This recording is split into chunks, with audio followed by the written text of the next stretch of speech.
এই যে পালসারটা, হ্যাঁ আরপিএম একদম আরপিএম স্টেবল থাকে, মিটারে কাটা যেখানে থাকে ঠিক এক জায়গায় থাকবে। এটার এই যে কার্বোরেটরটাকে আমি খুলে এই একটু আগে এটাকে পরিষ্কার করেছি, সার্ভিসিং করেছি, ওয়াশ করেছি, সম্পূর্ণ কার্বোরেটর এ টু জেড খুলে পার্ট টু পার্ট ওয়াশ করা কমপ্লিট করার পরে অনেকে লাইভে ছিলেন তারা দেখেছেন। দেখুন এখানে এটাকে আমি যখন স্টার্ট দিব আরপিএমটা একটা জায়গায় থাকবে, খেয়াল করুন, আপ ডাউন করবে না। কার্বোরেটর পরিষ্কার এবং টিউনিং যদি ঠিক থাকে আরপিএম আপ ডাউন করবে না, খেয়াল করুন।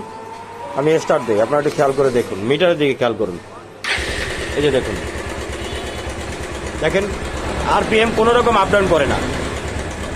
আমি পিক আপ দিলে আপ ডাউন করবে, কিন্তু নর্মাল স্লো আরপিএমে স্লো স্টার্টে থাকলে দেখুন এই যে একদম স্টেবল এক জায়গায় দাঁড়িয়ে থাকবে। দেখুন পিক আপ দিলে আপ ডাউন করবে, দেখুন খেয়াল করুন, এই যে দেখছেন পিক আপ দিলে আপ ডাউন করে, এই যে আবার নেমে 1000 আরপিএমে চলে আসে।